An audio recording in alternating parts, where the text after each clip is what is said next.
plateforme.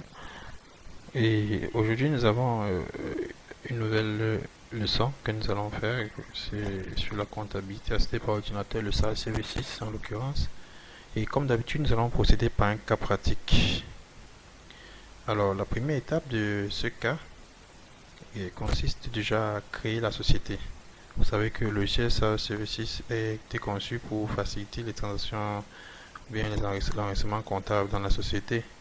Donc, comme c'est la première fois, il est important d'abord de paramétrer le logiciel en lui donnant des informations précises.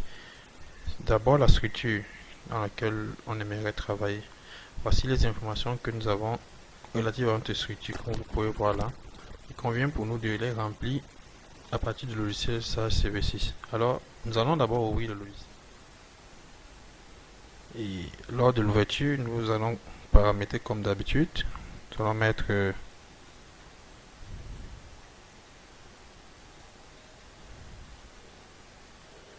code, le SAL système. On va vérifier. Le SAL système. C'est vrai qu'il doit être en minuscule. Bon. Alors, le SAL système, aller au travail. On choisit l'année 2018. Sélection. Alors ici, nous allons décider de créer la société là. Créer société. En cliquant dessus, la fiche de société va s'afficher. Et nous remplissons tout simplement tel que nous avons eu les informations dans notre logiciel tout à l'heure. Ces informations-ci, nous les remplissons exactement telles qu'elles sont, sans changer une information. En principe, à la fin, nous allons obtenir ceci. Nous allons obtenir ceci. Un élément de ce genre, le cycle SCC, Société CAM, avec la boîte postale. Et faire attention surtout aux éléments suivants, tiers multiple, mettre le mot de passe S, comme c'est là. Le nombre de jours exact, la prise en compte des amortissements. Bon, on peut aussi prendre les amortissements en traitement annuel. Les informations de ce genre sont intéressantes.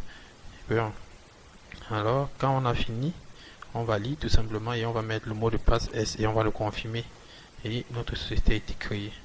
Donc une fois créée, je peux la sélectionner ici. Là, je valide. On va me demander de voir le mot de passe tout à l'heure.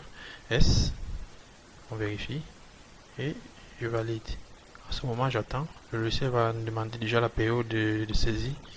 Du 1er janvier 2018 au 31/12/2018 de préférence.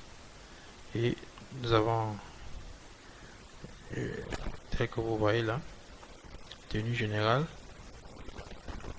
Très bien. Alors, ça nous mène directement au logiciel proprement dit. Ça, c'est la première étape. Alors, la deuxième étape maintenant. La deuxième étape,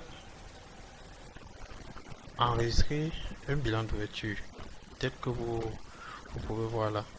Alors, pour enregistrer notre bilan d'ouverture, nous avons les informations qui sont mentionnées là.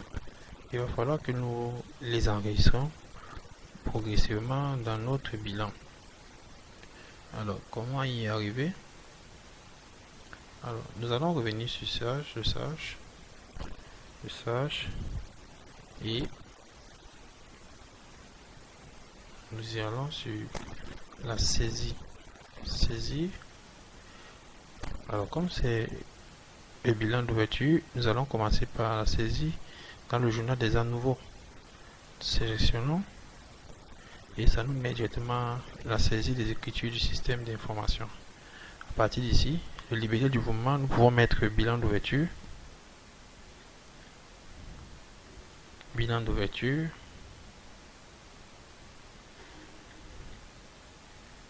Bien. Ensuite, le numéro de compte. On va d'abord enregistrer notre bilan suivant nos instructions assez rapidement. Bon, élément par élément. Notre bilan. On a logiciel 3 millions, bâtiment 12 millions. Donc on va commencer par logiciel 215. Tape sur entrée. Donc Tel que vous voyez les zéros qui s'affichent là, c'est parce que lorsqu'on paramétrait au début, il y a un élément capital qu'on a oublié. Donc nous allons rentrer vérifier ça rapidement. Je vais vous montrer. C'est la longueur des comptes. Nous allons sélectionner la longueur des comptes non imposés. Longueur non imposée, oui. Très bien. Et revenir à nouveau sur la saisie, journal des impôts. Et on va remettre bilan d'ouverture. Bilan d'ouverture. Ensuite, numéro de compte 215. Et là, vous voyez la différence. Très bien. On a dit c'est 3 millions. Entrée, entrée. Ensuite, comme autre information, nous avons